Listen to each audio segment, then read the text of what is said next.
Hello അസ്സാം വലൈക്കും, welcome back to taste of Lakshadweep. അപ്പോൾ നമ്മളിന്ന് കൊച്ചി പോവാണ് കേട്ടോ. ഹാഫ് ഇയർലി കഴിഞ്ഞ് ഒരു ചെറിയ ഗ്യാപ്പ്, കുറച്ച് ദിവസത്തെ ലീവേ ഉണ്ടായിരുന്നുള്ളൂ. അപ്പം നമ്മളത് ഒന്ന് കുട്ടികളുടെ മൂഡൊക്കെ ഒന്ന് ചില്ലാക്കാൻ വേണ്ടിയിട്ട് ഒന്ന് കൊച്ചിയിലോട്ട് പോവാണ് കേട്ടോ. ഷിപ്പിൽ നിന്ന് ഇറങ്ങിയിട്ട് ബസ്സിലാട്ടോ നമ്മളെ കൊണ്ടുപോകുന്ന. ഇവിടെ തമിഴിൽ എഴുതി കണ്ടിട്ട് നിങ്ങൾ തെറ്റിദ്ധരിക്കേണ്ട, കൊച്ചി തന്നെയാണ് കേട്ടോ.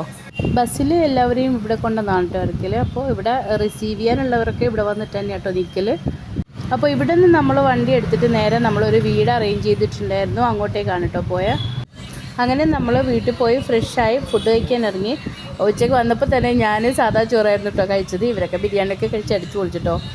പിന്നെ അത് കഴിഞ്ഞിട്ട് എനിക്ക് എൻ്റെ ഉമ്മാൻ്റെ ഖബർ സിയാറത്തിന് പോകണമായിരുന്നു.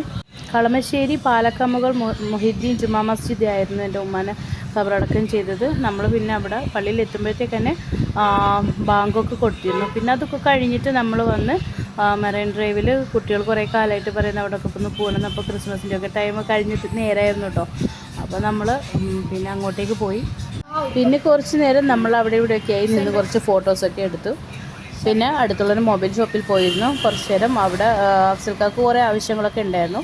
പിന്നെ രാത്രി നമ്മൾ ഫുഡ് കഴിക്കാൻ വേണ്ടി റഹ്മാനിയ ഹോട്ടൽ കയറി കേട്ടോ. നല്ല അടിപൊളി ബിരിയാണി ആയിരുന്നു കേട്ടോ, എനിക്ക് ഭയങ്കരമായിട്ട് ഇഷ്ടപ്പെട്ടു. ഫുഡ് കഴിച്ച് നമ്മൾ പുറത്തിറങ്ങിയപ്പോഴാണ് ഞാൻ പേര് ശരിക്കും ശ്രദ്ധിച്ചത്. റഹ്മാനിയ എന്ന് മാത്രമല്ല, അഫ്സൽ റഹ്മാനിയ എന്നായിരുന്നു ഹോട്ടലിൻ്റെ പേര്. അഫ്സൽഖാൻ ഞങ്ങളെയും കൂട്ടി അവിടെ തന്നെ ഫുഡ് കഴിക്കാൻ കയറിയതിൻ്റെ കാര്യം അപ്പോഴാണ് കേട്ടോ നമുക്ക് പിടികിട്ടിയത്. അപ്പോൾ നമ്മുടെ ഇന്നത്തെ വിശേഷം ഇത്രയൊക്കെയുള്ളൂ. അപ്പോൾ പുതിയ വിശേഷങ്ങളുമായി പുതിയൊരു വീഡിയോയുമായി വീണ്ടും കാണാം. ചാനൽ സബ്സ്ക്രൈബ് ചെയ്യാത്തവരുണ്ടെങ്കിൽ ഒന്ന് ചാനൽ സബ്സ്ക്രൈബ് ചെയ്ത് കൂടെ കൂട്ടിക്കൊള്ളണേ.